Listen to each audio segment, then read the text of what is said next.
This hearing of the Senate Foreign Relations Committee will come to order. We're here today to consider nominations for three important positions: Ambassador Bridget Brink to be the ambassador to Ukraine, Ambassador Elizabeth Richard to be coordinator for counterterrorism, and Ambassador Alexander Lascaris to be the ambassador to Chad. I understand that Senator Peters will be introducing Ambassador Brink, and we have a vote going on the floor, so we want to accommodate Senator Peters, so we'll recognize you at this point. Well, thank you, Chairman Menendez and Ranking Member Risch. It's my honor to introduce Ambassador Bridget Brink to the committee. I also want to recognize Ambassador Brink's family who are with her here today, her husband, Nick, who is also serving our country as a diplomat, and to her two sons, Jack and Cole. Like our service members and their families, our diplomats do not serve alone. As every member of this committee knows, their families often go unrecognized as our diplomats perform their crucial work in foreign lands, thousands of miles from their country. So we want to thank all of them for their service. Ambassador Brink was born and raised in East Grand Rapids and graduated from East Grand Rapids High School in Michigan. Growing up, she remembers driving by a sign that proudly recognized her hometown as the home of President Gerald Ford. President Ford's decency, integrity, and humility served as a marker for the Midwest values that Ambassador Brink lives by. And Ambassador Brink still keeps Michigan very close to her heart, visiting family in West Michigan every year. Although she's lived all across the globe through her career, she will tell you that her favorite place in the entire world to visit is back along the shoreline of Lake Michigan. And that makes sense. As I've always said, the Great Lakes are more than a national treasure to Michiganders.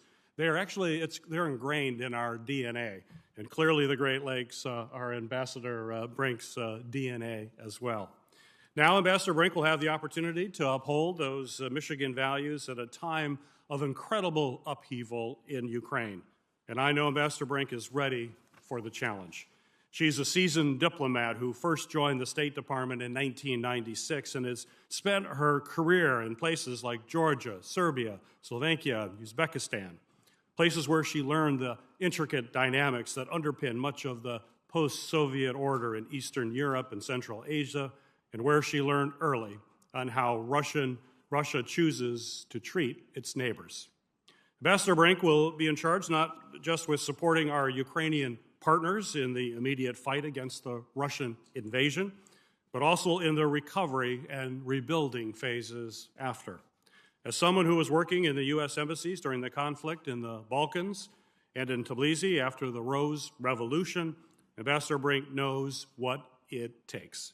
Her leadership is more vital than ever, and her service across 5 administrations is fitting tribute to the apolitical service to country that we expect from our civil servants. I am proud to recognize Ambassador Brink for her extraordinary professional achievements and to congratulate her on this opportunity to serve her country. Her success will be our country's success, and I can't think of anyone more equipped for this position, and that's why I would encourage her swift confirmation. And thank you for this opportunity to introduce an absolutely extraordinary woman. Well, thank you, Senator Peters, for that glowing introduction. We appreciate your insights, and I know that there is a vote on the floor, so feel free to leave when you choose to do so. More than 2 months into Russia's horrific war against Ukraine, it seems clear that the battle for the future of Ukraine is far from over. While Ukraine has impressed the world with its bravery, a bloody fight continues as we sit here today. Just yesterday, missiles hit as a top European diplomat met with the Ukrainian Prime Minister. Missiles have struck in Lviv, where U.S. diplomats commute from Poland. The Russian military has destroyed towns and cities, and people are suffering, but the Ukrainian people continue to fight and defend their country. At the same time, American and European diplomats are working diligently to reopen diplomatic posts while ensuring the safety and security of our personnel. And so, Ambassador Brink, thank you for accepting this critical posting. You will be more than a wartime ambassador. Your appointment, and I hope expedient confirmation, along with the return of American diplomats, sends a powerful message to the world. We stand with Ukraine, and the free world will not abandon those fighting to protect it. Once confirmed, you'll face multiple complex diplomatic challenges, navigating relations with NATO and our partners in Europe, helping refugees find food and shelter, maintaining Russian sanctions while meeting Europe's energy needs, documenting Russian war crimes, and supporting policies and institutions to be ready for reconstruction efforts. So with all this in mind, I'm pleased that the administration has identified the right person for such a difficult job. And I am pleased that we are considering a diplomat with extensive experience who, as ambassador to Slovakia, has worked with a large Ukrainian refugee community and ensured the transfer of critical air defense systems to Ukraine, someone with experience tackling the security challenges of Eastern and Central Europe, who served in Belgrade during the Balkan Wars and was a student in Europe when the Berlin Wall fell. Having said all of that, Ambassador Brink, we're going to look forward to hearing your thoughts on how you plan to tackle the challenges that await and about your priorities for the first few months. It's a difficult challenge, and I think you'll be up to it, and we wish you well in your mission. We're also hearing today from the nominee for the coordinator for the State Department Counterterrorism Bureau, Ambassador Elizabeth Richard. The coordinator is responsible for harmonizing the actions of U.S. government counterterrorism agencies to support partnering arrangements with state, non-state, and multilateral entities. Ambassador Richard has a long and impressive record of service as our ambassador to Lebanon, Deputy Chief of Mission in Yemen, Deputy Assistant Secretary for Near East Asia Affairs, just to name a few, in her 36 years of dedicated service to United States foreign policy. So I look forward to hearing from you about what new initiatives and directions you'll take the Counterterrorism Bureau upon your confirmation. Finally, we are considering Ambassador Alex Lascaris for Chad, a country which for decades was run by strongman Idris Deby. It is one of 3 countries in the Sahel that has recently experienced a coup, further undermining stability in an already fragile region. But there is now a chance, however slight, for Chad to undergo a transformation. Ambassador Lascaris, I'll be interested in hearing now from you what you will do to support efforts for Chad's transition to democracy. In addition, I look forward to hearing from you your plans for improving U.S. policy balance between defense, diplomacy, and development, something called for in legislation that I led in the Senate with Ranking Member Risch, the Trans-Sahara Counterterrorism Partnership Program Act of 2021. And with that, and welcome to your respective families, because as Senator Peters said in his introduction of Ambassador Brink, this is a commitment by families and sacrifice by them as well, and we appreciate their willingness to sacrifice as well on behalf of the nation. Let me turn to Senator Risch for his opening statement. Well, thank you, Mr. Chairman, and thank you to all 3 of you and your families for your willingness to serve. It is a sacrifice. We know that, and the American people appreciate it. In this time of war and turmoil, the U.S. has not had a confirmed ambassador on the ground in Ukraine for nearly 3 years. I wish it could have been sooner and we'd be further along, but it is what it is, and I'm glad we were able to quickly bring Ambassador Brink before us for a hearing today. Ambassador Brink, if you're confirmed, this job will not be an easy one. I think that comes as no surprise to you. You'll be responsible for moving the embassy back into our facilities in Kiev, helping to shepherd U.S. military, financial, and humanitarian aid in the right places, and when the war is over, and it will be, assisting Ukraine in rebuilding its country. There will be a lot of scrutiny from Washington on all of this. Assuming you're confirmed, and I assume you will be, I would urge that you take a proactive role in pressing Ukraine to remain true to its reform path and not allow the fog of war that's happened to derail that. I expect you to be a strong advocate for whatever military assistance Ukraine needs in order to win. And we all have an expectation that you will remain in close contact with this committee. We need it. The advice of people on the ground is vital to shaping decisions in Washington, and we need to hear from you as we continue to support Ukraine in its fight against the Russian invasion. Turning to Ambassador Richard and their nomination for counterterrorism coordinator, while we shattered the Islamic State's grip on Iraq and Syria, problems remained. Just this morning, the chairman and I were briefed in depth on the thousands of foreign terrorists that are languishing, sometimes in makeshift prisons in Syria. This is a really serious problem. It's an unreported problem, but it's an enormous problem. While a handful of our partners have repatriated their foreign fighters to face justice, others have not. I welcome your thoughts on the resolution of this very significant problem, that ensuring that these fighters don't pose a threat to U.S. interests. Finally, I'm happy to see, regarding Chad, I'm happy to see an ambassador with a range of experiences working in Africa as the nominee for ambassador has. Your record is outstanding, really. You've got a difficult road ahead of you, of course. U.S. relations with Chad are complicated by our security partnership, notably to counter the terrorist threats in the Sahel and Lake Chad Basin, and Chad's notoriously undemocratic domestic politics. This is made more challenging by the coup that occurred following the battlefield death of the authoritarian president, Idris Deby, in April of 2021. The dissolution of Parliament and other institutions and the installation of his son as head of the Transitional Military Council all cause serious issues. It's a critical time for the U.S. relationship with Chad, and it is equally critical we have a confirmed U.S. ambassador on the ground. I look forward to hearing what you have to say in regards to the challenges you face. With that, thank you, Mr. Chairman. Thank you, Senator Risch.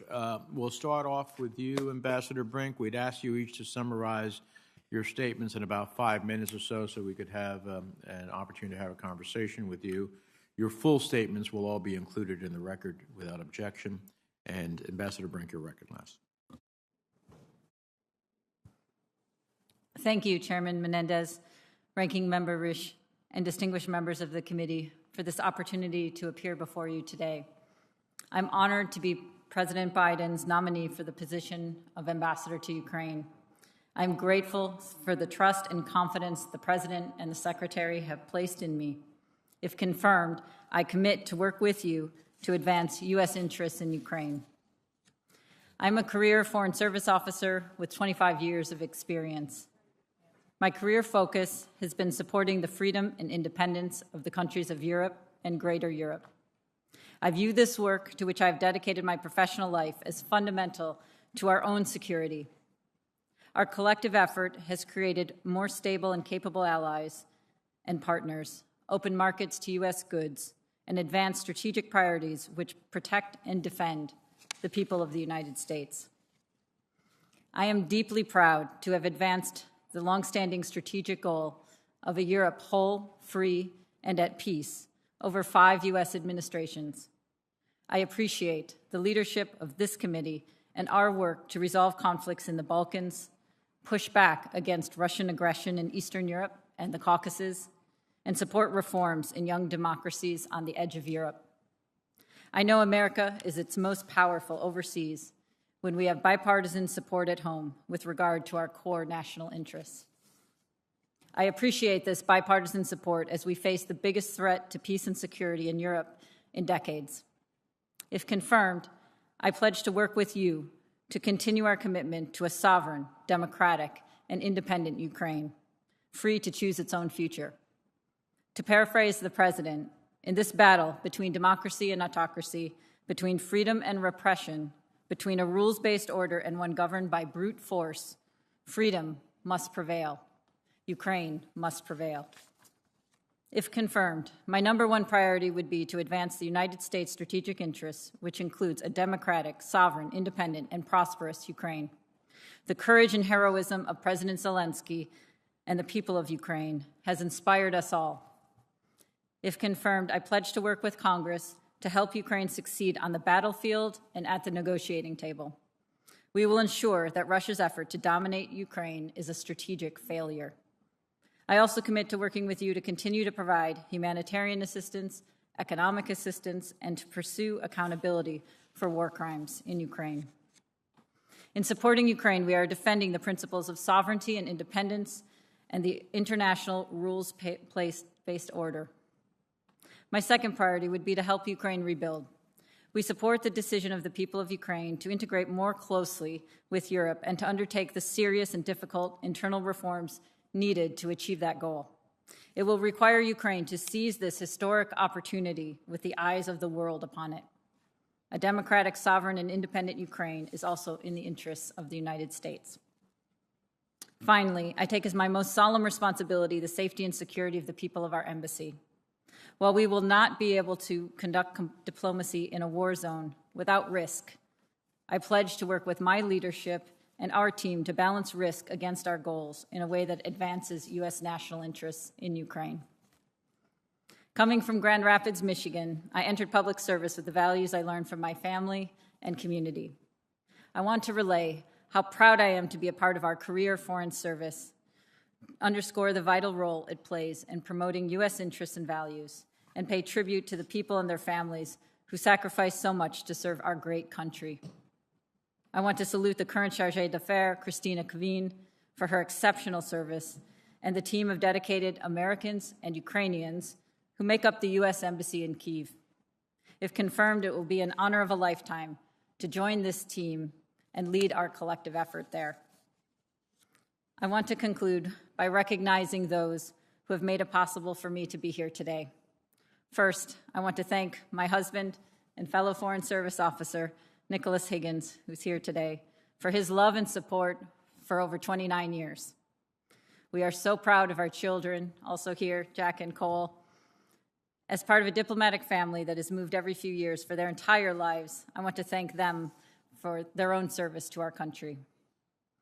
I would also like to thank my mother, Gwen Brink, father and stepmother, John and Judy Brink, sister, Joanna Brink, nephews, Andrew and Andre Brink, aunt and uncle, Mary and Patrick Sane, my in-laws, Adrienne and Kingsley Foster, and all of my brothers and sisters-in-law for being bedrocks of support every step of the way. Mr. Chairman, Ranking Member, and members of this committee, thank you again for the opportunity to appear before you today. I welcome your questions. Thank you very much. Ambassador Richard. Thank you, Chairman Menendez and Ranking Member Risch, and distinguished members of the committee. It is an honor to appear before you today as President Biden's nominee to be the coordinator for counterterrorism at the State Department. I'm deeply grateful to the President and the Secretary for their support and confidence. Over the course of my 36 years as a Foreign Service officer, I have had the privilege of serving in some of our most challenging posts, including Lebanon, Yemen, Pakistan, and Afghanistan. During that time, I have taken part in robust efforts by the U.S. and our partners and allies to confront the challenges to our security from terrorist groups in these regions and beyond. We've prevented another terrorist attack on the homeland and greatly weakened ISIS and al-Qaeda, though both groups continue to try to expand their geographic reach, creating new challenges. Terrorist groups threatening the United States and our partners today are more geographically diverse, more ideologically diverse, and more technologically adept than ever before. We must remain vigilant in addressing this complex and dynamic terrorist landscape. Iran, the world's largest state sponsor of terrorism, and its proxies, continue their destabilizing behavior in the Middle East and beyond. I have seen firsthand the results of Iran's malign influence, and I fully understand the need to keep the pressure on. If confirmed, I will continue to work with our partners to do just that. Terrorist groups in Africa exploiting poor governance and economic despair are growing more destructive by the day. Groups like Boko Haram, al-Shabaab, and increasingly ISIS thrive in this environment, and they threaten our interests in the region. If confirmed, I will work to increase international attention to these areas. There is also a rising danger from racially or ethnically motivated violent extremists, which FBI Director Wray elevated in 2020 to a threat on par with ISIS and al-Qaeda. In addition to the increasing organizational decentralization of these groups, challenges to detecting and disrupting terrorist attacks include the exploitation of social media to radicalize and recruit, the use of commercially available encrypted communications, the deployment of commercially available drones, and the employment of sophisticated financial schemes. The State Department plays an integral role in the overall U.S. government counterterrorism effort by fostering international consensus as well as by helping build the capacity of partners and allies. U.S. counterterrorism efforts are shifting from a U.S.-led, partner-enabled approach that relies heavily on military power to one in which our partners have to have the will and capability to lead in addressing threats on their own soil. If confirmed, I will prioritize efforts to reduce the continuing threat that ISIS poses around the world. Under U.S. leadership, the 84-member Global Coalition to Defeat ISIS has made major strides against the group in Iraq and Syria. It is now also focused on addressing ISIS threats in Africa and emanating from Afghanistan. As part of that effort, I would prioritize the following: repatriating foreign terrorist fighters and their families from Syria to their countries of origin, strengthening the detention facilities in which they are now housed, and improving conditions in displaced persons camps in Syria to prevent them from becoming incubators for the next generation of ISIS fighters. While countering terrorism is vital to U.S. national security, there are many other priorities and finite resources. While it is critical that the United States maintains its leadership role in international counterterrorism efforts, our partners should also shoulder a greater share of the burden. Finally, I commit to working with you to ensure that the Congress is regularly informed and consulted on all our counterterrorism efforts. With that, Chairman Menendez, Ranking Member Risch, I really appreciate your consideration today, and I thank you for the opportunity to appear before you and look forward to your questions. Well, thank you. A career Foreign Service officer who doesn't use all 5 minutes. That's extraordinary. Ambassador Lascaris. Thank you, Mr. Chairman, Ranking Member. It is a deep honor to appear before the Senate Foreign Relations Committee for the second time in my career. I am deeply grateful to President Biden and Secretary Blinken for their support, and if confirmed, for the opportunity to continue my 31-year career in the Foreign Service in the Republic of Chad. To an Africanist, the word Chad conjures up memories of great kingdoms rooted in storied civilizations going back more than 1,000 years in recorded history. Today's Chad is a rich mosaic of peoples, cultures, languages, and religions, encompassing the worlds of the desert, the savanna, and the forest, in an area 3 times the size of California. A rich past notwithstanding, however, today's Chad is also one of the poorest countries in the world, ranking 187th out of 189 countries in the UN's Human Development Index. It has some of the highest rates of maternal and infant mortality in the world and some of the lowest incomes, life expectancies, and literacy rates. It is within both our interests as a nation and our values as a people that we work to address these conditions. There are security issues that require our attention, but they should never divert us from the fundamental development challenges that call for greater action and which I believe define our work in Chad and will define my work in Chad if confirmed. We have been partners with Chad since its earliest days as an independent republic, and we helped defend its national sovereignty and territorial integrity against armed Libyan irredentism in the 1980s. Perhaps this memory of an attempt by Colonel Gaddafi to forcibly seize the northern third of its territory contributed to Chad's strong and welcome denunciation of the Russian invasion of Ukraine. 2 battalions of Chadian peacekeepers have long served in the UN mission in Mali, and Chadian soldiers have joined the regional and international coalitions against violent extremist organizations in the Sahel and the Lake Chad Basin. U.S. military personnel have always been welcomed in Chad, and today some 75 American service members deploy to N'Djamena, where they support the multinational joint task force in the Lake Chad Basin and support our French and African partners in the Greater Sahel. Chad and its people have also been superb hosts to refugees from Sudan, the Central African Republic, and Cameroon. The people have welcomed their brothers and sisters fleeing violence, and the government has ensured that humanitarian assistance from the international community, led by the United States, has reached its intended beneficiaries. Mr. Chairman, Chad gained its independence in 1960 and has had 6 presidents in the last 62 years.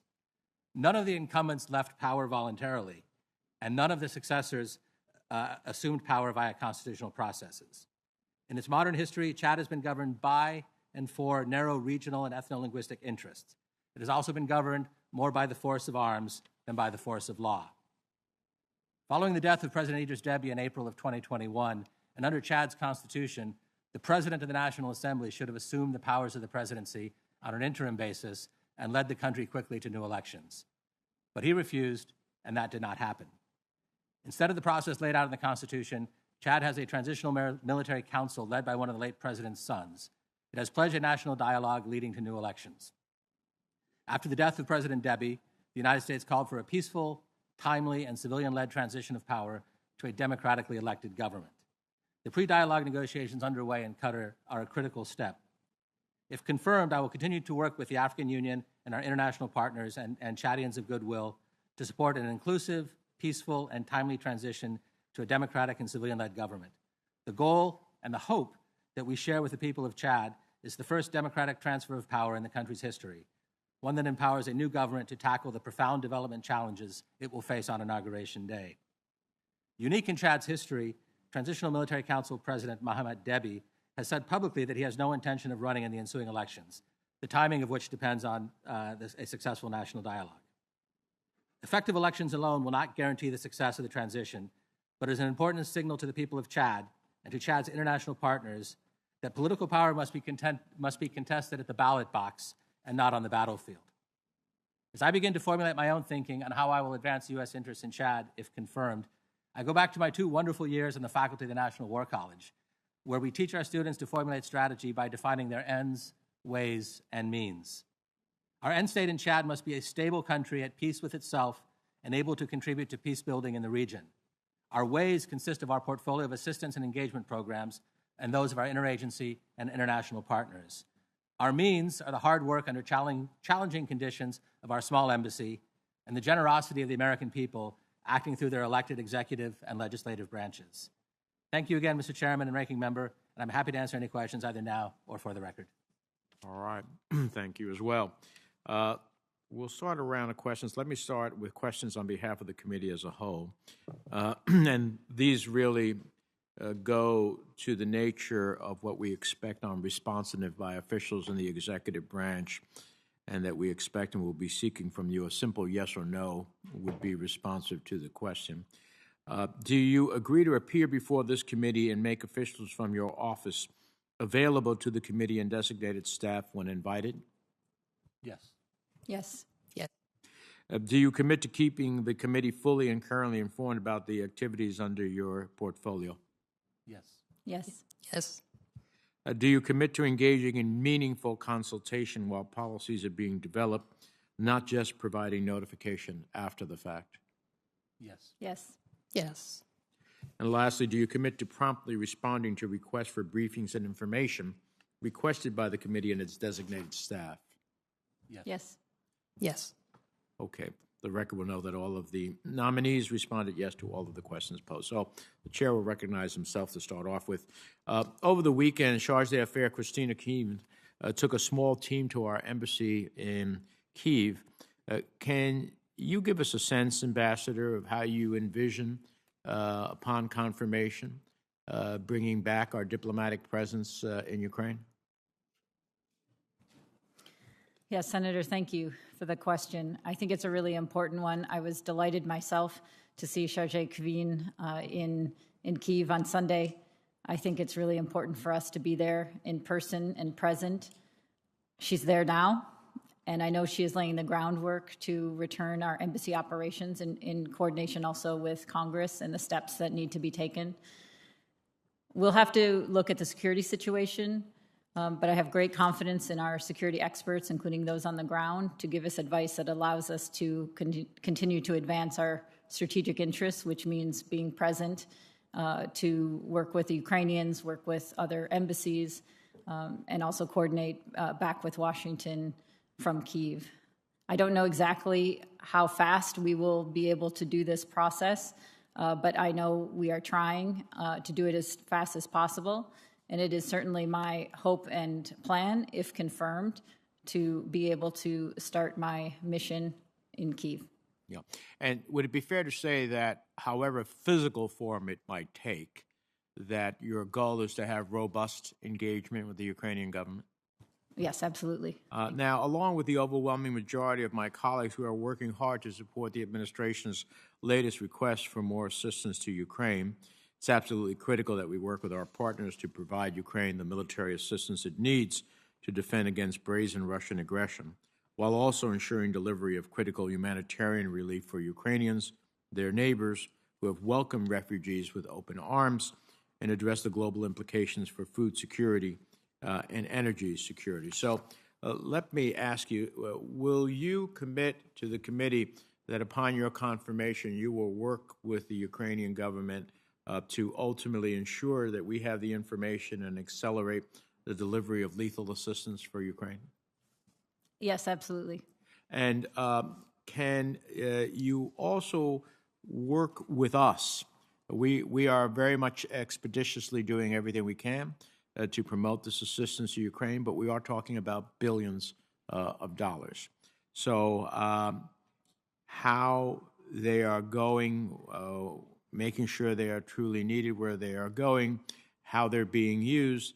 In this regard, can I get your commitment to frequently consult with me and our committee staff on our oversight efforts with respect to security assistance, with respect to humanitarian assistance as we move forward?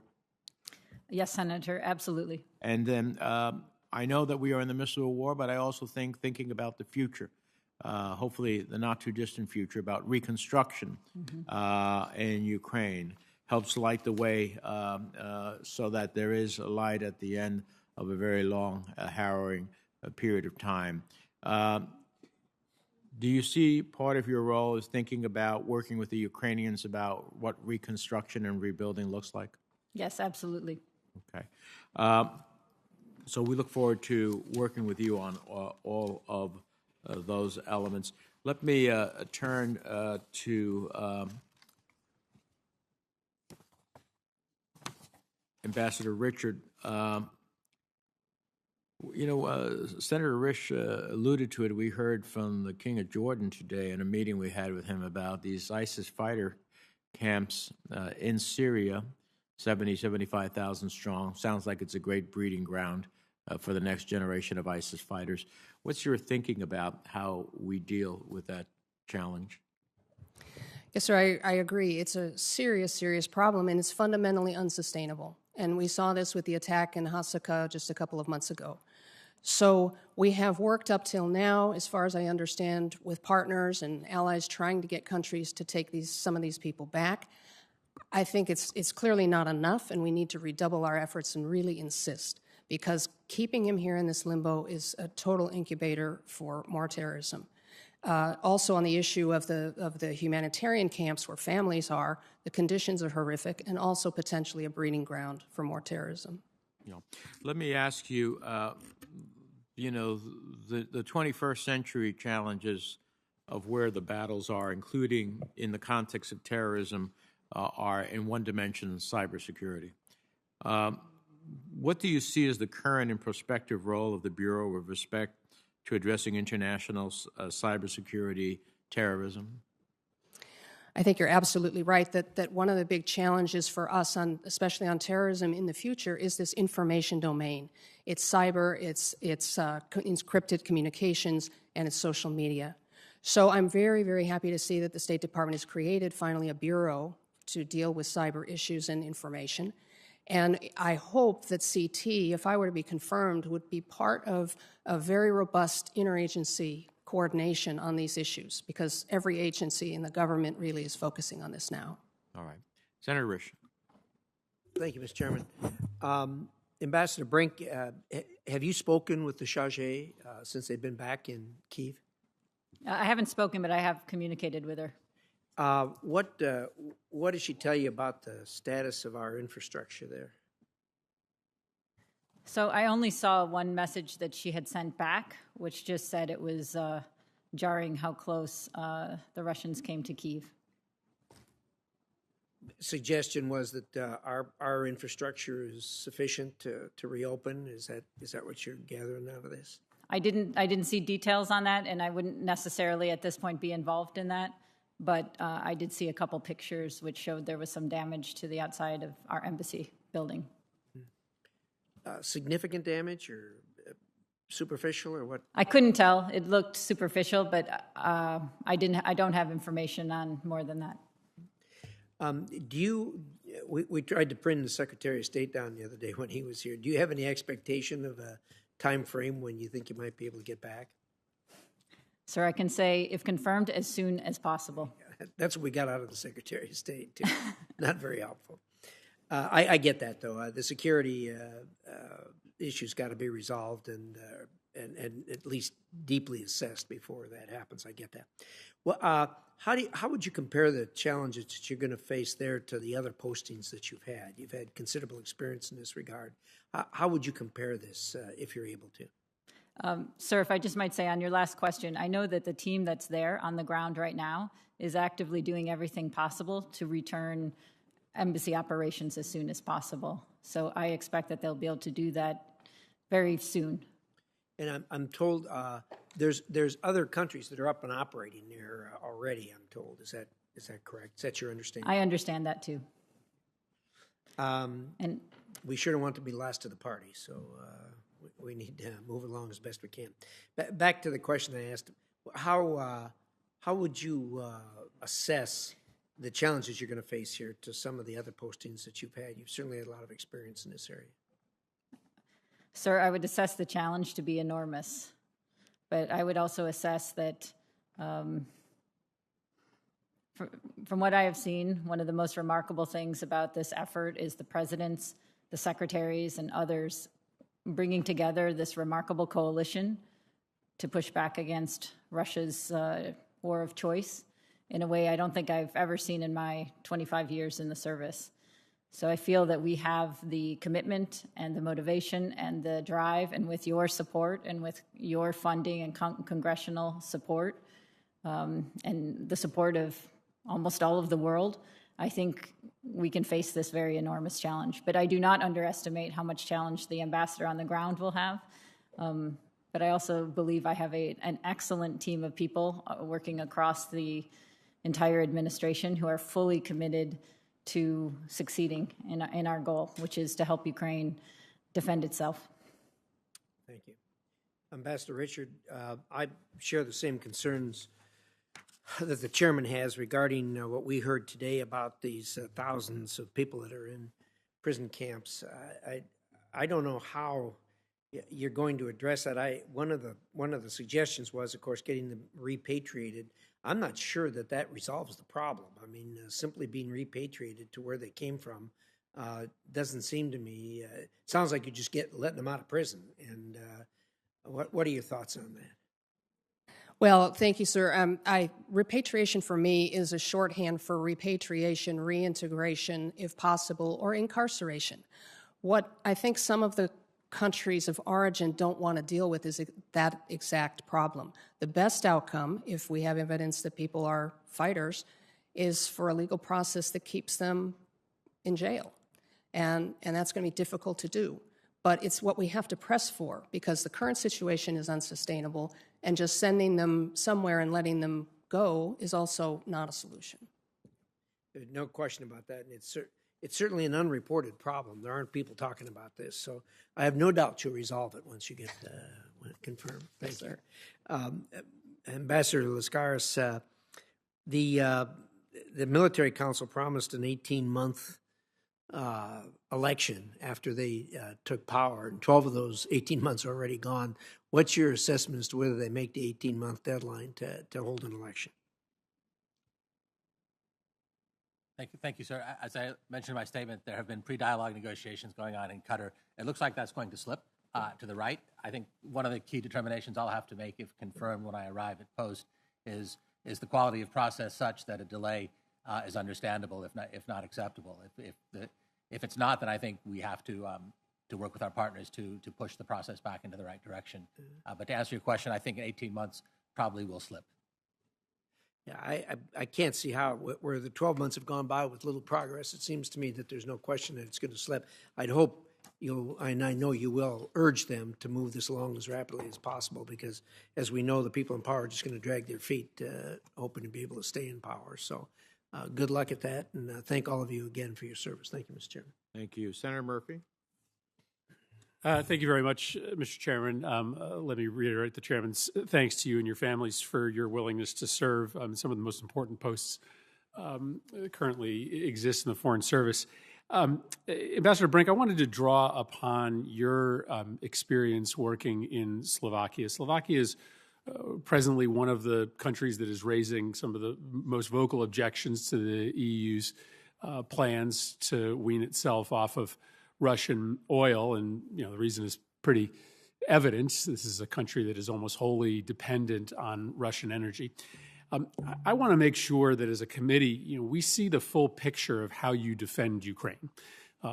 Certainly at the top of the list is sending the weapons they need to fight this fight and win it. But in order to keep Europe united, in order to press against the revenue sources that Russia uses to perpetuate this war, we have to be in the business of helping countries like Slovakia become energy independent. And so I wondered if you just might share with us a few of your thoughts, given your broad experience in a country that has remained dependent, as to the focus we should have, not just on the war in Ukraine, but also in this project to try to dry up Russia's revenue source in Europe. Thank you so much, Senator Murphy. I'm so proud to be the President's representative in Slovakia at this time, a country of 5 million people on the front lines right now of Russia's war of choice in Ukraine. And you are correct that there is debate, an active debate within the government of Slovakia about how to become less dependent on Russia. But I would say, and what I know is that the political leadership has decided across the board in government that Slovakia must become less dependent on Russia. And it's a question of how to do it in the way that causes the least pain to the population. So Slovakia is nearly 100% dependent on Russia for all of its energy, for nuclear, for oil, and for gas. So it's a big challenge. There are U.S. companies trying to help Slovakia reduce this burden, and we ourselves have been raising this for quite a long time. You, Senator Shaheen, and others I know have long expressed interest in trying to do this. I myself as a policy priority, and it is now that we have this opportunity. So supporting countries like Slovakia, I think, is critical. I just say a couple other things.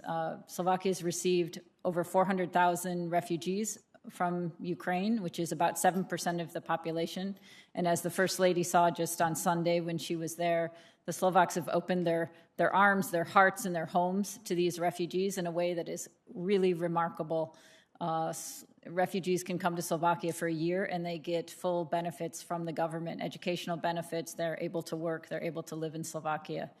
And also, I just want to highlight that Slovakia has been an enormous outsized donor of security assistance. And I'm really proud to have been part of this effort on the U.S. side with the Secretary of Defense and others, and ultimately our President, to provide Slovakia the backfill so that Slovakia could provide S-300 anti-air system. So in a nutshell, Senator, it's really important to keep supporting the frontline states, and they need help in various ways, but states like Slovakia have really stepped up, in my opinion. Ambassador Richard, good to see you again. Thank you for your tremendous service in Lebanon. Thanks for welcoming me and a delegation there recently. I wanted to ask you a question about a January directive from Secretary Austin to strengthen efforts to prevent civilian deaths and improve the way that the DoD investigates claims of civilian harm in U.S. combat operations. And this is specifically relevant to drone strikes. You've served in Yemen. You know the reports of pretty significant civilian casualties of our drone operations. You've also probably seen research suggesting that in areas where we have had the highest level of drone activity, often terrorist groups have the highest level of recruitment success. Just want your commitment that you're going to work with the Department of Defense to ensure that we minimize civilian harm and also, in a very short amount of time, get your takeaways as to the upside and downside of our drone activities as a mechanism to combat terrorism. Thank you for that question, and it's, as you know, an obviously very complex and fraught issue. I have worked with my DoD colleagues very closely in every assignment I've been in the last 15 years, and I've seen firsthand how hard this is because there's the need to deal with an imminent threat, often against our own troops or our own American citizens, and the need to balance the civilian casualties. And I really welcome DOD's ability to look at this, accept that there's a problem, and really get after trying to figure out how to do it better. And so if I'm confirmed, I would really welcome working with them from the civilian side of the House on how to do that. Thank you. Senator Portman is next. Thank you, Mr. Chairman, and I appreciate your having this hearing today on some really critical nominations, particularly the nominee for Ukraine. I have been pushing for us to get an ambassador nominated for a long time now, at the end of the last administration and into this administration, and I think it's absolutely crucial that we get someone there. I'm glad the administration has nominated someone, and I'm glad they chose a career ambassador who has experience in the area, both in Eastern Europe generally and specifically in Ukraine. This nomination of Ambassador Brink is really critical. We've got to move her quickly. I know the chairman and ranking member agree with that, and I appreciate your moving her so quickly to a hearing. Over the weekend, the president announced that we have withdrawn another $150 million from the Presidential Drawdown Authority, which means there is probably less than $100 million left. And here we are in Congress not yet acting on this supplemental request. So literally munitions, in addition, of course, to new weapons, are potentially going to be stalled. So it is critical that we act and act quickly so we don't have a gap in these munitions and deliveries right now, which is a crucial time, obviously, in what's going on in the eastern and southern part of Ukraine. So I just wonder, Ambassador Brink, if you could talk a little about that. Why is it so important that we get this legislation passed quickly? What would it mean if we did not? Well, thank you, Senator Portman. I just wanted to start by thanking you and also Senator Murphy for your support of the Global Engagement Center and disinformation. I know that's been a big effort of yours, and it's really important for Ukraine, but also for Slovakia and all these other countries that face this huge challenge. You answered my second question already. I might get back to that a little bit. Okay. Thank you. It is incredibly important that the supplemental move fast. I don't know the latest, perhaps, but I understand it is moving. But what we are trying to do as an administration is move security items as fast as possible to Ukraine. So while we have already provided some $3.8 billion worth of security assistance, the needs are large. We are working closely with allies and partners on those needs and with the Ukrainians, obviously, and also with you and your staffs. But it's really important that we are able to continue that. I think most people assess that these next few weeks and maybe longer are critical to the ultimate result of this war of choice. Yeah. Let me ask you a little about how you intend to conduct yourself as ambassador. I've gotten the pleasure of working with a few ambassadors when we had a nominated and confirmed ambassador, and different styles a little bit, Jeffrey Pyatt and Marie Yovanovitch. Do you know Lieutenant General Terry Wolf, who's the Ukraine security coordinator? I do not, but I will look forward to meeting him. Would you intend to work closely with him? Of course, yes. I think that's important that you view this role not just as a diplomatic role, but really as a way to deal with the pressing issue of their defense of their country. And with things being on the line currently, I think General Wolf's going to need your help and vice versa. Do you know General Dayton? No, I do not know General Dayton. But he was a coordinator previously for the training efforts, and also someone who I hope you will get to know and work with, because I think that is an important part of your function, should you be confirmed, which I believe you will be, hopefully quickly. What do you think they currently need militarily that they're not getting? I think the needs are evolving. So I would need to come back to you on what the precise needs are at this moment, but I know they're changing. What they needed to defend Kyiv is different than what they need now to try to defend the East and the South. So I think it's an evolving situation, and we need to work closely with Ukrainians on this. I can say, having served in the Balkans, in many of the places where these protracted conflicts are around the region, that it is my great pleasure to work with our military. And I feel I have long worked well and closely with them and would see us as absolute partners in this effort. That's excellent. There's also obviously a humanitarian crisis and an economic crisis for the country right now. So all these issues are important, but I do think that you will be the voice of our country over there, and critically you be engaged in all those issues. On the Global Engagement Center, We did talk about that last week. I appreciate you saying that you've seen the GEC work in Slovakia. We're outgunned here, just as the Ukrainians are outgunned by a much larger Russian force and more weapons. With regard to disinformation, Russia, China, other countries are engaged deeply in this and spend billions of dollars on it. Can you tell us what the Global Engagement Center can do better to counter Russia's efforts to justify its invasion and trying to delegitimize the Ukrainian government? Sir, thank you again. I think we can just do more is what I would want, because you're absolutely right. I agree with you. We're outgunned, we're out-resourced, we're outmaneuvered. We have to do as much as we can. It's a challenge. Disinformation is something that is pervasive in Europe and elsewhere.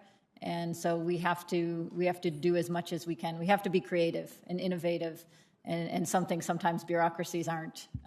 But that's what we need to do to deal with this. It is a very big threat to us and our way of life. Yeah. Thank you, Madam Ambassador. Thank you, Chairman. Thank you. Senator Van Hollen, I had told Senator Kuhn, I didn't see you sitting there, that he could go next because he has an engagement. Would you yield to him? And thank you. Senator Coons. Thank you, Mr. And I'll Chairman. have Senator Murphy preside as I go vote. Thank you. And thank you to my colleague from Maryland.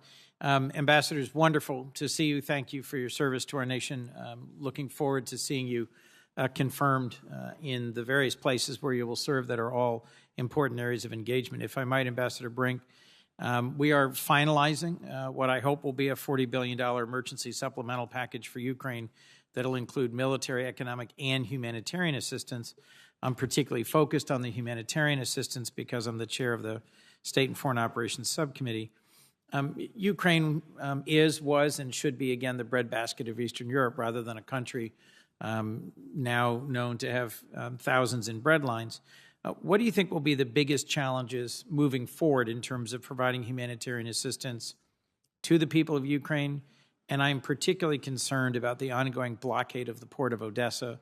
My sense of the future for Ukraine is that we will genuinely struggle to have a vibrant Ukraine without a vibrant economy, and a vibrant economy won't happen until the 98% of Ukrainian grain exports that went out of the port of Odessa before the conflict are able to once again transit freely and then be that great source of revenue that they've been in the past. So I'd be interested in your thoughts about how we get assistance into Ukraine during this war and how we get Ukrainian food and oil and other critical products out of the port of Odessa. Thank you, Senator. This is an excellent question. There are millions of, in addition to the some 5 million refugees in surrounding states of Ukraine, there's, I think, 7.7 or something like that million IDPs within Ukraine, and a huge humanitarian crisis happening right now. We have had some luck, as I understand, and some success, in a lot of success, I think, in working with our international organizations that we fund and their implementing partners that are also working in Ukraine to move humanitarian assistance into Ukraine. I think the last tranche is something like $565 million in humanitarian assistance.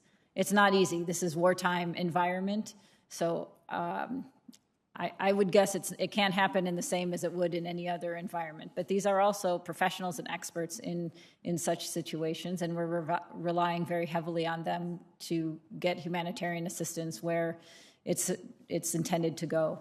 On the question of moving things out of the ports, this is a big challenge right now because Russia is blocking the ports that in the Black Sea and the Sea of Azov.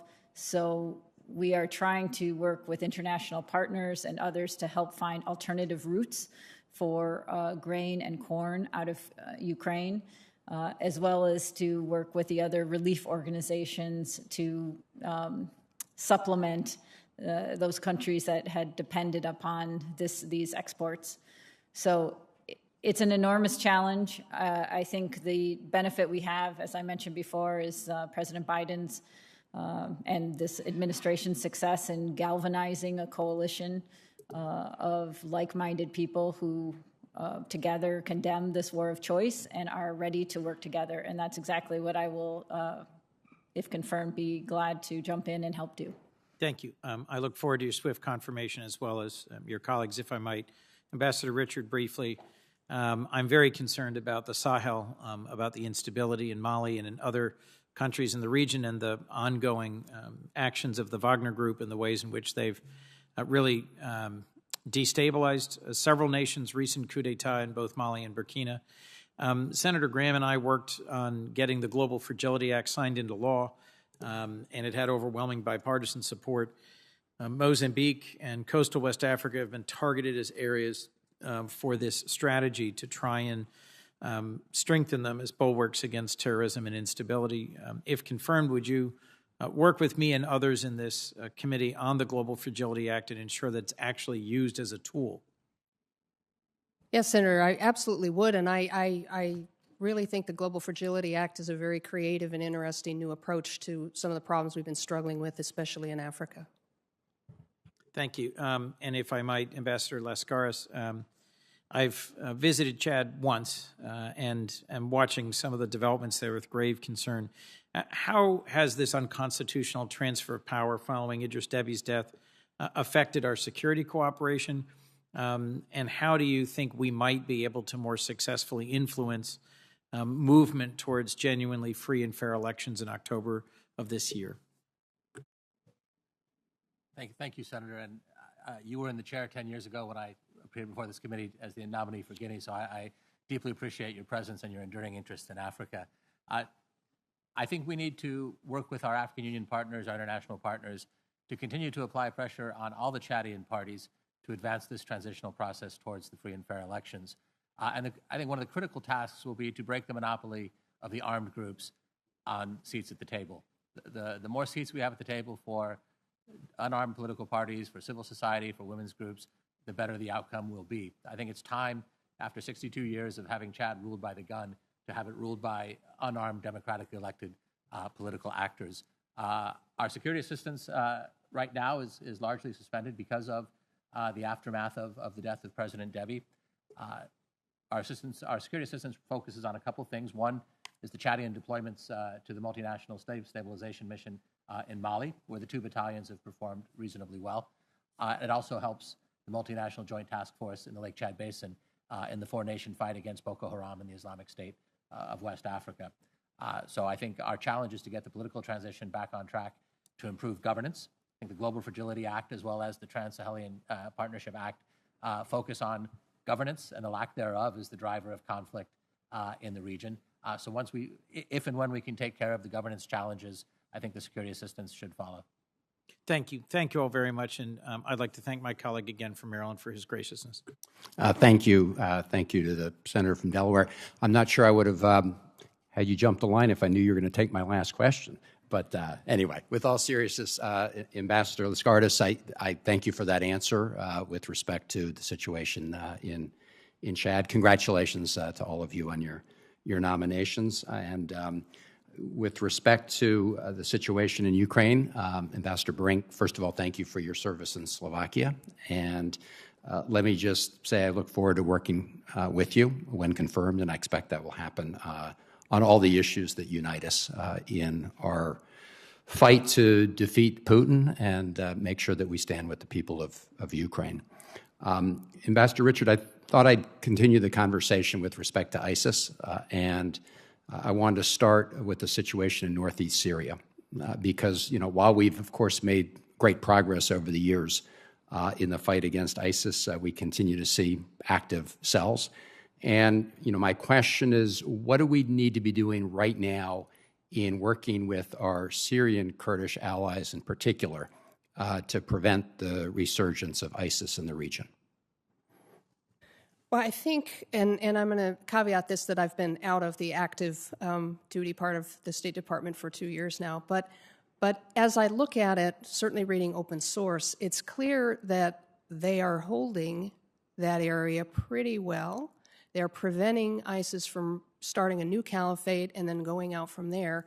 But again, it's not a stable situation. And so I honestly don't know what the answer is, and I look forward to consulting, if I'm confirmed, with our Middle East colleagues to say what manner of Syria issues, counterterrorism issues, military issues, Iraq, and that whole area can we better work on to break out of the kind of stasis that we're in now. Well, I appreciate that. I know in your opening statement you mentioned the issue of these camps, some camps with ISIS fighters, some camps with family members. And, this is a problem we've all identified, but as you probably know, nobody's come up with a good solution. A number of us were just meeting with King Abdullah from Jordan, and again, thanking Jordan for taking in many Syrian refugees. He raised this issue, as many of us did, and I don't expect you to, come in right now with a clear answer, but this is something that we've been talking about for a long time. I don't know if you have any thoughts to share now as to the best way to tackle it, but I would be interested if you have some preliminary ideas.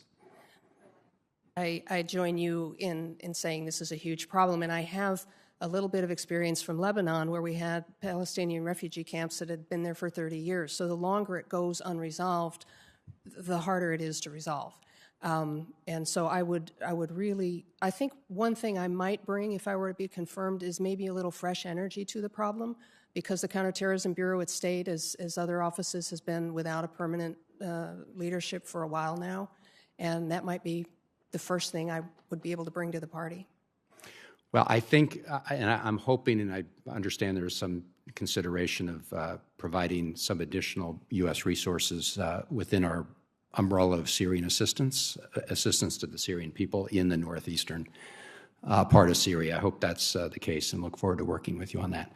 Turning to Afghanistan, as you indicated, you also have an ISIS presence. We now have the situation where the Taliban is in control, but they're fighting ISIS. What is your assessment of where ISIS stands and its strength in Afghanistan today?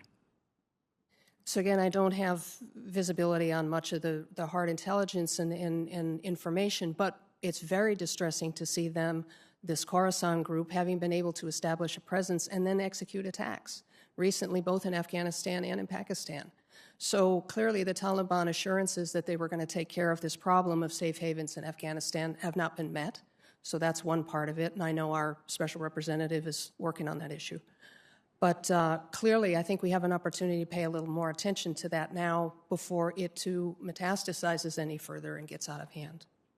And what is your assessment, just to pick up a little on Senator Coons' questions in the Sahel, what is your assessment right now of ISIS's growth in Africa? I think, and I defer to my Africa colleagues, and I'm looking forward to learning a little more about that region. What I see is ISIS affiliates, people inspired by ISIS, associating themselves with ISIS, rather than a hard command and control, you go here and you go there. And that's a lot harder to fight, and it's a lot harder to see sometimes. And poor governance and economic despair in the region is a big cause of this. So I would look forward, if I'm confirmed, to working with Africa Bureau to understand the underlying dynamics. So again, we might get ahead of this.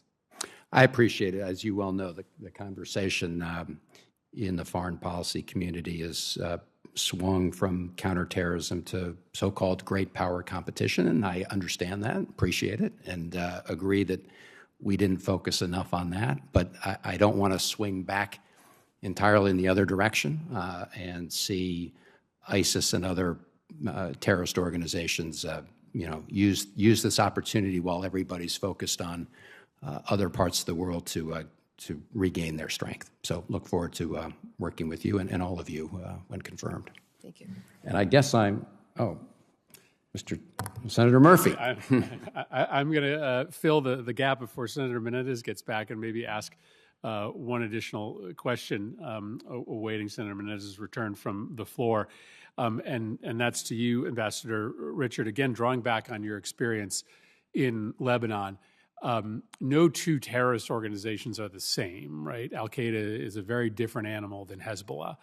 Al-Qaeda generally operates in the shadows, whereas in Lebanon, Hezbollah operates out in the open. They are a political force. They run human services operations. And it means that whether we like it or not, when it comes to a more socially embedded group like Hezbollah, you have to meet them where they are, right? You have to have an answer for the services that they are providing. I think since you left, there's been a debate about energy security in Lebanon. Hezbollah is showing up with shipments of oil from Iran, and we are busy at work trying to find an alternative. But this is sort of the corollary to the question about the drone strikes, right? There's an element of combating terrorist organizations that involves killing terrorists. There is also an element of fighting terrorist organizations that acknowledges that they often provide human services that you have to create, that you have to be able to supply as a government, as an ally of a government, in order to make people less reliant on those terrorist organizations. So just asking you to draw upon your experience dealing with Hezbollah in Lebanon. Thank you for the question. Thank you for your interest, by the way, in Lebanon and all your support for the time I was there until now. I think the hardest, what you just put your finger on is the hardest thing. And what happens with terrorist groups, in my experience, is they fill vacuums. And if the quickest and easiest vacuum to fill is security. People turn up and they have weapons and they calm the people down and say, don't worry, we'll take care of security. When these groups move into that next level of services and jobs and benefits, it's much, much harder to combat them. And what needs to happen in Lebanon is a functioning government that can execute those same services in a non-corrupt and fair way is the solution to Hezbollah having filled that gap already.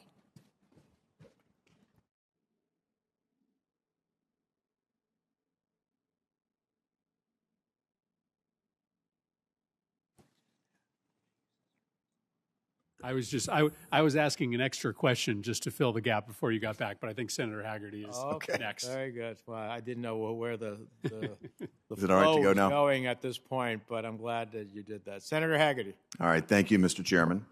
I'd like to turn my remarks to Ambassador Brink. Ambassador, I am pleased to see you before the committee today. I'm looking forward to meeting with you tomorrow. And I'm pleased that you've finally been nominated. You're going into a very critical zone. You're going into a position that I wish you had been nominated for some time ago, well before Russia's unprovoked invasion of Ukraine. I want to let you know that I am very supportive of seeing our diplomatic presence back in Ukraine. My colleague, Senator Cardin, and I both signed a letter to Secretary Blinken underscoring our support for that just in the past several days. And I'm pleased to see things moving as they are at this point. But I'd just like to take this opportunity to say the following. Having a Senate-confirmed chief of mission in place is absolutely critical to our ability to execute our foreign policy. This is a matter of priorities. I myself have gone through the same process that you're going through. I was actually put through 30 hours of cloture to get through this process. Yet I was able to get confirmed and into my position within a couple of months of getting through the OGE process. I was at my post the summer of 2017. It's taking far too long to get our diplomats at post.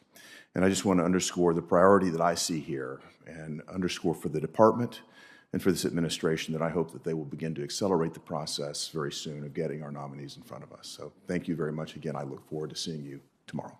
Thank you, Mr. Chairman.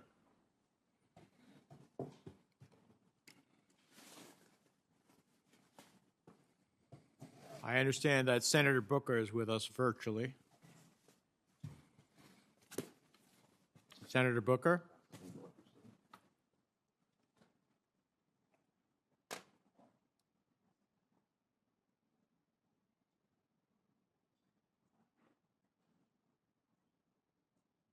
Senator Menendez, thank you very much. I just want to ask two quick questions, if I may. The first is to Ms. Brink. I'm really grateful that you're before us, and I know that the Port of Odessa was already brought up and some of the issues going on there. I'm very, very concerned about global food insecurity and the crisis that we see globally with one of the points in world history where we have the most food insecure people. And this has been aggravated by COVID-19 and been aggravated by other global shocks to our supply chain. And I know that from Yemen to the Afghanistan to the Horn of Africa, we have a lot of challenges. Now, I'm hopeful with the current negotiations, it looks like we might be able to get about $5 billion from the United States into the World Food Program or other efforts to meet some of this crisis. But I just want to ask you, from your own opinion, given what's going on in Ukraine and the shocks to their ability to provide food as they do for many places around the world, especially those that are facing food insecurity, I just think that it's really important more than ever for the United States to be stepping up to this crisis. And I'm wondering if you're concerned that this global food crisis, similar to food crises in the past, could, if we don't address it, could lead to social unrest, lots of conflict, potentially stressing governments, creating more mass migration, only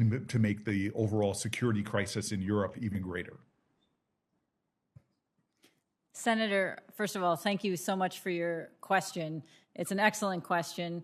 I have to say I'm married to a Foreign Service officer with USAID, so I am, by interest, but by marriage and long discussion, very interested in all of the humanitarian aspects of this particular conflict. I think what you say is exactly right. I think it shows why this is a global conflict, why this is one that is in the interests of the United States to do everything we can to help Ukraine defend itself and then to rebuild. And I can tell you, with regard to the food insecurity issue, it is one of the big issues that I will be looking at and doing everything I can to assist with. I know we have a new envoy in the State Department who is also seized with this, and we will be working and are working together with the UN, with USAID, with other organizations to do everything we can to alleviate some of the second-order consequences of Russia's war of choice. Thank you very much. And then my last question, the Lascaris, it's going back to Africa and some of the challenges there. One of which has just been the remarkable level of coups that we're seeing in Africa. Since 2020 in Mali, there have been 6 attempted military coups, as I'm sure you're aware of, 5 of which have been successful, with the latest in, we've seen a coup in Burkina Faso this past January. And it's frustrating. I was in Burkina Faso myself with a few years back.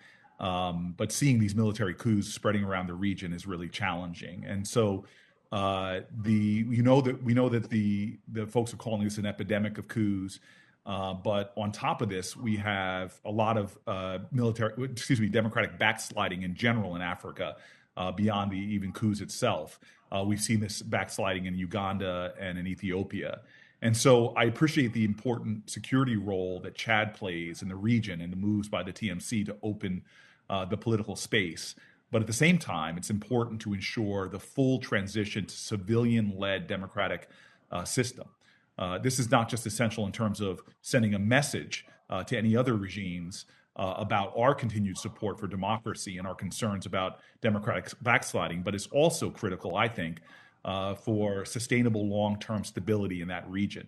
What's the State Department doing, and could be doing more so, to encourage and assist Chad with such a transition?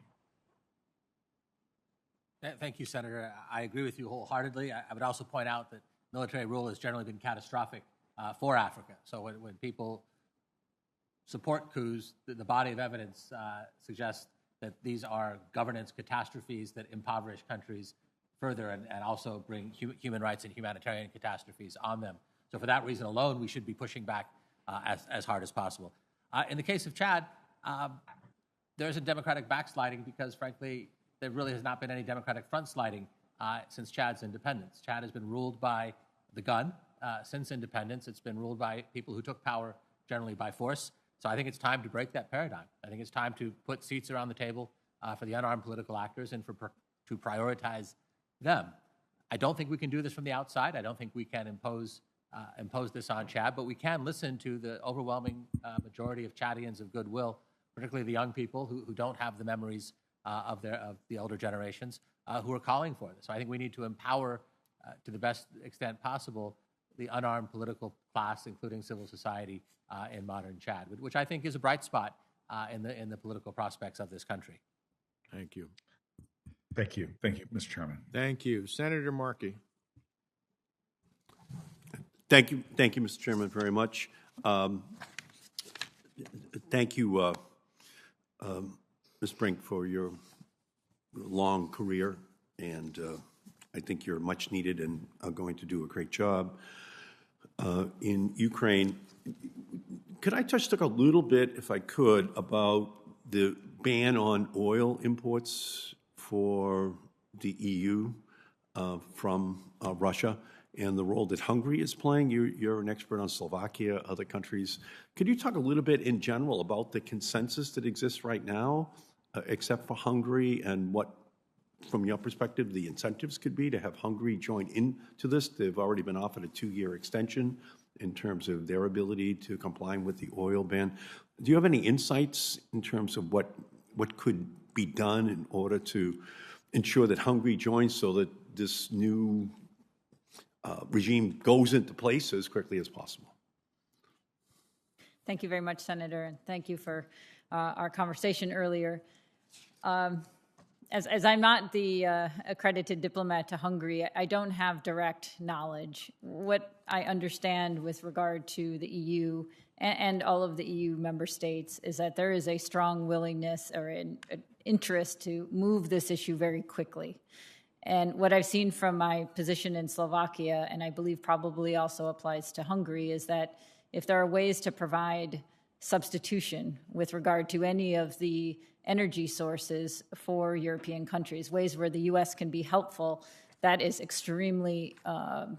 extremely helpful situation for them to be in. So obviously they have a challenge of their publics and rising prices on the energy side. And so any ways where we can help, such as we are doing, which is increasing our LNG. And with regard to oil, I would assume it's a similar situation. And we are also helping on nuclear fuel as well in Ukraine and also in other places. Yeah, and I appreciate that. But just in general, I appreciate your expertise in this region in general. Prior to Russia's assault on Ukraine, at the top of the list of things that were holding Ukraine back was its endemic corruption. From top to bottom, Ukraine was 122nd out of 180 countries on Transparency International's rankings. In 2021, Russia was 136th. And so what do you think the United States can do in this situation where we're going to be the principal assistance that is provided to Ukraine for the duration of this conflict in terms of encouraging transparency, encouraging a change in the culture in their country? Yeah, thank you, Senator, for this question. It is crucial for Ukraine to actually prevail in this situation. It's not only necessary for Ukraine to prevail in defending itself against the Russian attack, but also to prevail in creating the kind of Ukraine that Ukrainians have been fighting for years, after the Orange Revolution, after the Revolution of Dignity. And that is for a Ukraine that is free of corruption, that follows the rule of law, that allows for democratic rights. That is one that is something that will be the biggest challenge, I think, next step challenge for the Ukrainian government. And I think what I really am grateful for, the congressional support and the appropriations to help us support Ukraine. I think we must be mindful of that being such a challenge, and we must offer assistance in ways that's going to help the Ukrainians meet that challenge. Yeah, my fear is that Ukraine's going to win the war and lose the peace. Exactly. Their principal obstacle to accession to the EU has been their corruption, top to bottom, in their government, in their society. So we want them to be admitted to the EU. We want them to be able to meet the transparency standards, which the rest of the EU, in fact, does comply with. So I just think it's imperative for us to figure out how to square that circle, that there's two discussions going on at the same time, because as soon as this war is concluded, we want them to be able to join the EU. But we won't if they then revert to the very same pattern of behavior which they've had throughout modern times, including, by the way, their total addiction to natural gas from Russia, which had them be one of the bottom 5 in terms of energy efficiency. They just got addicted to this old way, this, I'll ultimately say, this corrupt way of operating. So again, we're glad to have you there, and I think that message, that is, we're going to assist them during the war, but they have to be prepared for the peace as well, and their culture, their political system has to change, and so we're just so glad to have you there. Thank you. Thank you. Thank you. Senator Kane. Thank you, Mr. Chairman, and thank you to our witnesses. Congratulations for your nominations. Good to be with you today. Ambassador Brink, I know you've been asked a number of questions about should you be confirmed, assuming the role, a very important role in a nation at war. I want to ask you, kind of drill down into that and ask you about a pretty specific one, and that is morale issues. So you've been an ambassador. You know how important morale of both our own FSOs, but also local staff is to the strong functioning of an embassy. So should you be confirmed, how will you address sort of morale and stress issues for the U.S. and local staff in Lviv and Kiev? Thank you, Senator. Well, I think it's very important that we reestablish our embassy mission, and that will be a very important first step, not only because it sends the right signal to Ukrainians and to our own staff, because it's necessary for us to be there on the ground. And I think that will help. I can tell you that paying attention and understanding that our mission is made up of Americans and local staff being the backbone of every single embassy around the world, we cannot function without them, is really important for any chief of mission. And I think also rallying people around our goal, and our goal is going to be to help Ukraine defend itself and to use every bit of experience and effort and support we can garner to do that on the ground in Ukraine. And then, of course, we need to take care of our staff and do everything we can to do so. I think it's an unprecedented situation that our embassy found itself. I have been a part of an embassy that had to close very early in my career, and it is heartbreaking. And also to be a part of a wartime situation where people stay behind or are unable to accompany is also an unimaginably hard thing for those of us who do this work to go through. So I don't underestimate the challenge that our mission has faced. I salute our leadership there, Christina Kveen, and also all of the embassy staff. And I can just say I will look forward very much to joining this team and helping every way I can and leading our effort there in the best way possible so that we can affirm and use all of the great resource we have to achieve our goals. Thank you. Ambassador Richard, the Department of State's Office of the Inspector General documented several key findings in its 2020 inspection of the CT Bureau, including nearly 20 of its 92 authorized civil service positions, about 22%, were vacant at the time of the inspection. The report also indicated the CT Bureau allowed nearly $52 million in appropriated funds to expire and then cancel from FY 2016 to 2019, an average of about $13 million a year, meaning that these funds went unused and they were returned to the Treasury Department due to Bureau, quote, weakness in funds control. OIG also found that the CT Bureau regularly submitted congressionally mandated country reports on terrorism well beyond the required deadline of April 30 for the previous 8 years. The most recent report, 2020, was submitted on December 2021. What would you do should you be confirmed to fill positions, control use of funds, and invest them wisely, and get the Bureau in a place where they're submitting the required terrorism reports on a timely basis? Well, thank you for that question, because it's oftentimes we don't pay enough attention to those very issues, which, as my colleague just said, sometimes are the backbone of your operation. If I were to be confirmed, look, I spent 3 years in the Middle East Bureau creating and then directing the Office of Assistance to the Middle East. And I really learned some valuable skills there in program management, in money management, in personnel management, especially in a bureau with a large civil service population. And so I think I can bring some lessons learned from that experience to the CT Bureau and hopefully get them functioning at the high rate that I know that they can do. I keep in mind that they have been without leadership for quite some time now, and so many people are acting and filling 2 and 3 jobs at the same time, and I really hope to have the opportunity to get after that problem too, because it's a great staff. Ambassador Richards, you're right to draw a line between vacancies and actings and then internal disorganization. I mean, you just can't operate at the efficiency and the not just efficiency, but the quality that you need to if there's too many vacancies or people are in positions and they're not sure that they're going to be able to continue in those positions. So thank you for making the connection between some of the IG's assessments and the importance of getting people confirmed and in the positions. Mr. Chair, I yield back. Thank you. Senator Shaheen.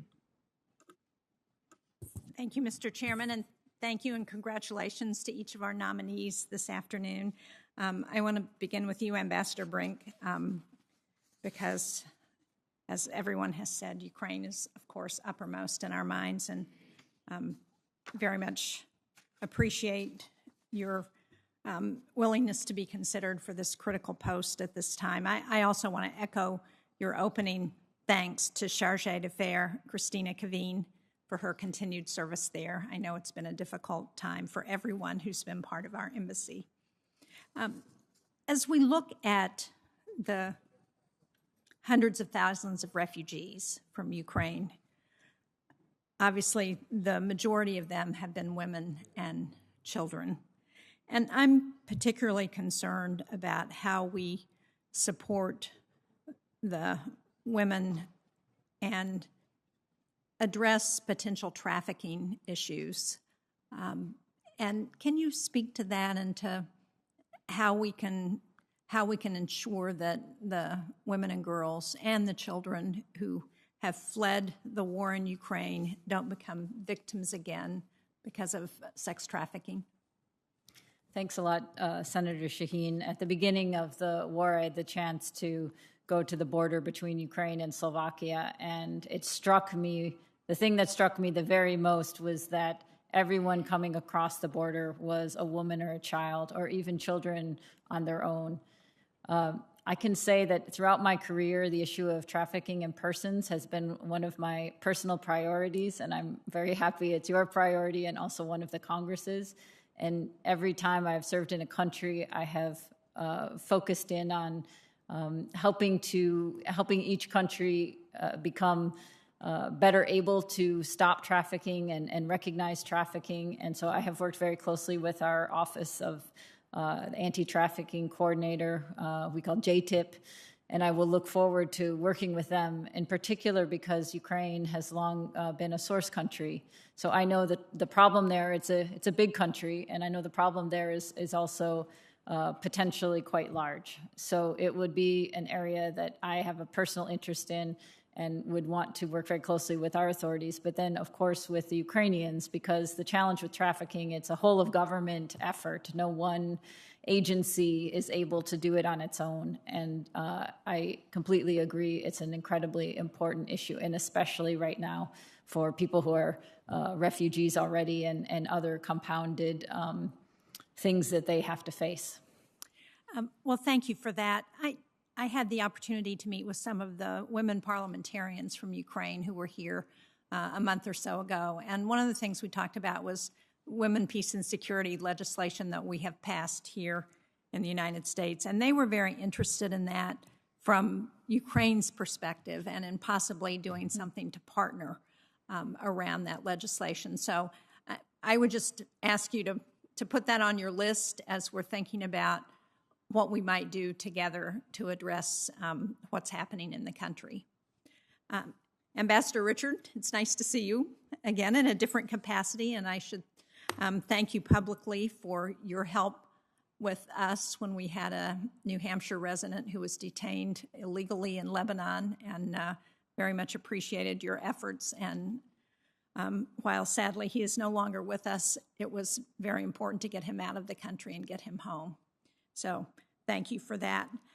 I wanted to ask you about the ISIS detainee coordinator because that's a role that was signed into law as part of the Robert Levinson Hostage Recovery and Hostage Taking Accountability Act.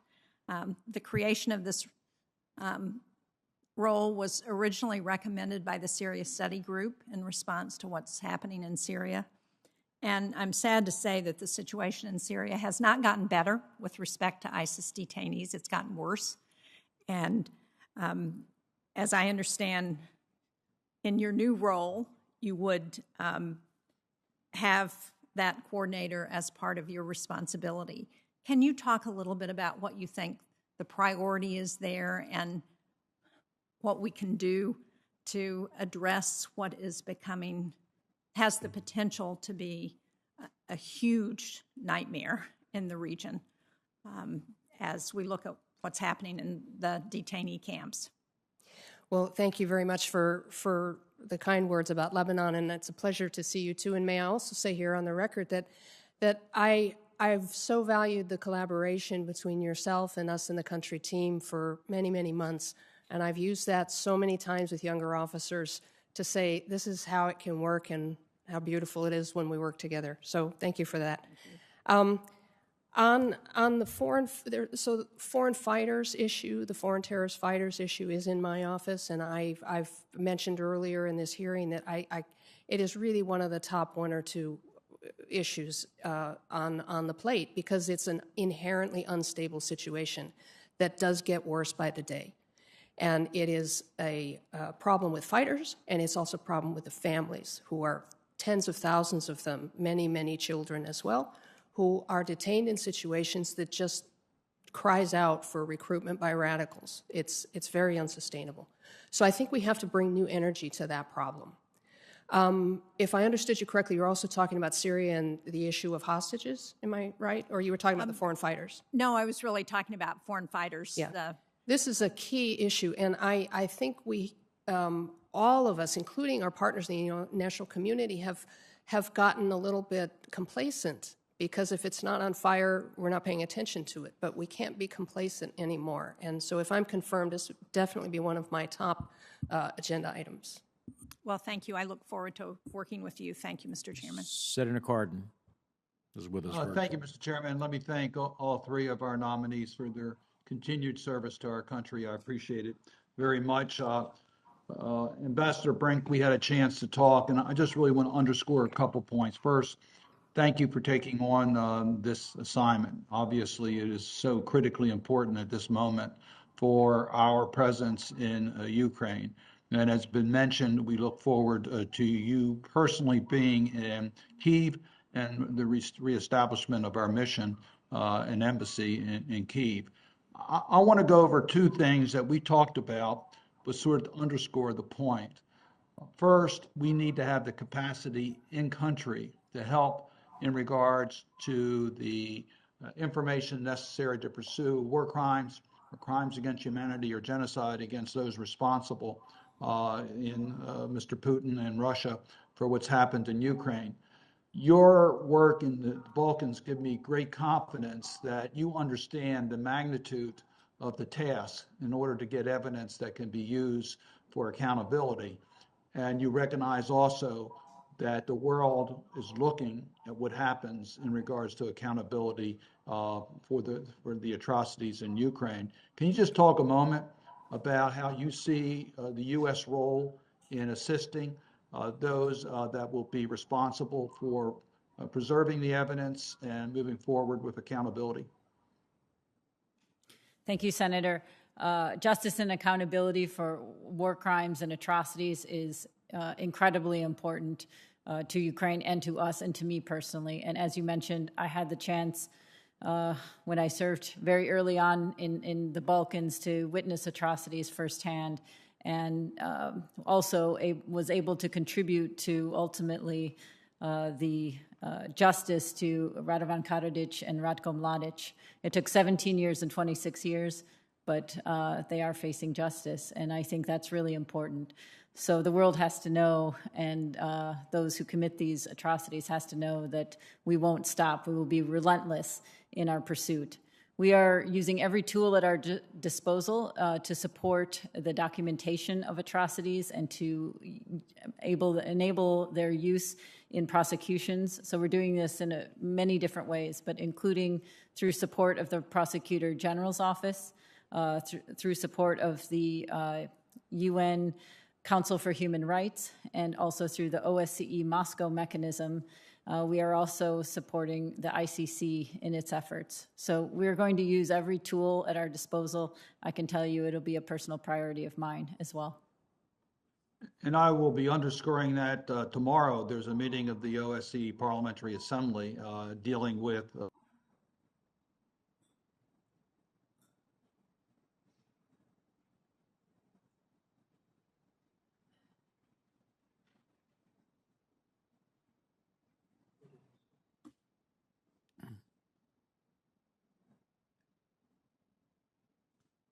Senator Cardin, I don't know if you're still with us. We had a freeze for a moment. The modern marvels of technology have its limitations, so.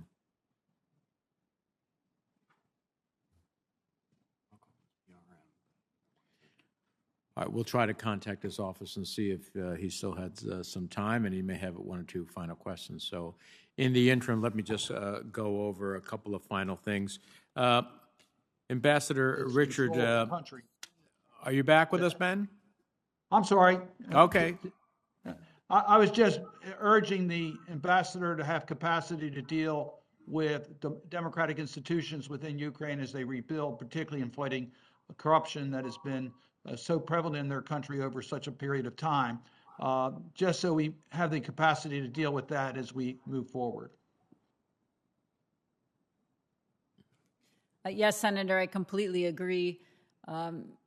Ensuring that Ukraine is able to seize this opportunity to rebuild and reform and take an opportunity that has been passed by previously is incredibly important. If we are going to devote these resources and energy and U.S. taxpayer money, and thank you to the Congress for providing it, we need to make sure that it's done in a way that helps to realize the aspirations of the Ukrainian people and also the values we share of a independent, democratic, prosperous, sovereign Ukraine. And let me just point out to Mr. Lascaris, we know that Chad has significant challenges in regards to institutions that protect the rights of its citizens, yet it has mineral wealth. So I will be asking you for the record your commitment as to how you're going to deal with those types of challenges in Chad. Thank you, Mr. Chairman. Thank you, Senator Cardin. Let me close up here.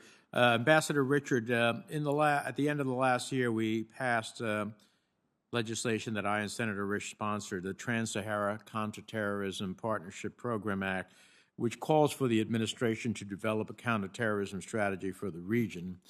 Can we get your commitment to submit this strategy in a timely fashion if you are confirmed, upon your confirmation?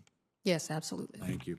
I have a series of letters in support of Ambassador Richard from colleagues, and I ask unanimous consent to include them in the record without objection, so ordered. And then finally, Ambassador Lascaris, over the last 10 years, U.S. security assistance to Chad significantly outpaced U.S. support for democracy and good governance and contributed, in my view, to the militarization of the former Deby regime.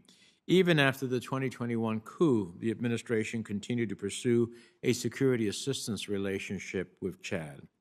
As I noted in a March 18th letter to Assistant Secretary of State for Africa, Molly Fee, I have serious concerns about this approach.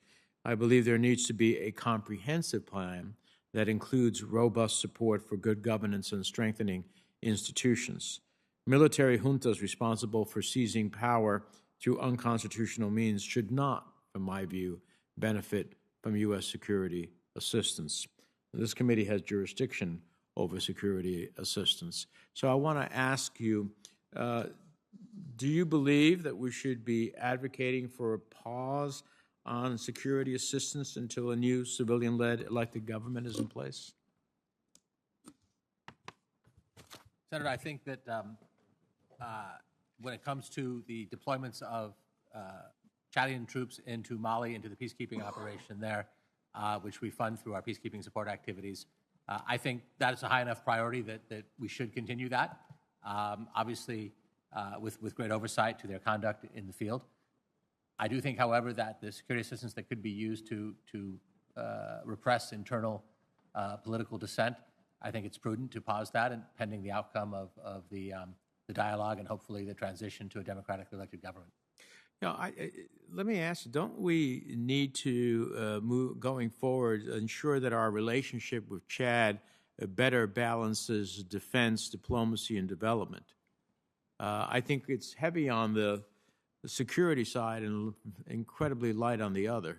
Are we willing to look away from the core? I mean, you know, these are about continental messages and global messages as well, right? At what point are we willing to pursue such a road without thinking about the consequences of a government that is there by force and by coup, not by the electorate of the will of the electorate? Well, Senator, thank you for the question. By far, our largest line item assistance to Chad is humanitarian assistance, mainly food assistance. That's running about $90 million a year. Our second largest form of assistance in the last year has been COVID, about $17 million a year, including 500,000 vaccine doses. So our military assistance is actually a distant third in terms of the dollar value. But I agree with you that the narrative is out there that we've securitized the relationship. And if confirmed, one of the things I have to do is make sure that the actual data of our assistance is out there.